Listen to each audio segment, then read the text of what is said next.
ભારતીય બજારો માટે મિશ્ર સંકેતો. એફઆઈએસને કેશ અને વાયદા બંનેમાં વેચવાલી. જોકે સવારે ગિફ્ટ નિફ્ટી ફ્લેટ. એશિયાના બજારોમાં મજબૂતી. ગઈકાલે અમેરિકાના બજારોમાં રહી 1% સુધીની તેજી. આશરે 200 પોઈન્ટ્સ વધ્યો નાસ્ડેક. ત્યાં જ ટ્રમ્પના ટેરિફ વોરના નવા શિખરે પહોંચ્યું સોનું. અમેરિકાના રાષ્ટ્રપતિ ટ્રમ્પના ટોપ ઇકોનોમિક એડવાઇઝર કેવિન હસેટે ભારત પર વધારે ટેરિફ લગાવવાનો કર્યો આરોપ. કહ્યું, ભારતના ઊંચા ટેરિફથી ઇમ્પોર્ટમાં આવે છે અડચણો. પીએમ મોદીના યુએસ પ્રવાસ દરમિયાન ટ્રમ્પ સાથે ઘણા મુદ્દાઓ પર થશે ચર્ચા. ત્યાં જ ટ્રમ્પે બધા દેશોથી સ્ટીલ અને એલ્યુમિનિયમ ઇમ્પોર્ટ પર 25% ટેરિફ લગાવવાની કરી જાહેરાત. અનુમાનથી થોડા નરમ રહ્યા આયશર મોટર્સના Q3 પરિણામ. નફો 17%, તો આવક 19% વધી, પરંતુ માર્જિન્સ પર જોવા મળ્યું દબાણ.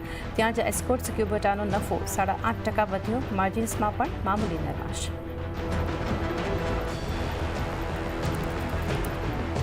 તો નફામાંથી ખોટમાં આવી ગ્રાસિમ. 236 કરોડના પ્રોફિટ સામે 169 કરોડની થઈ ખોટ. જોકે આવક વધી, ત્યાં જ 49% વધ્યો અપોલો હોસ્પિટલનો નફો. માર્જિન્સમાં મામૂલી સુધાર.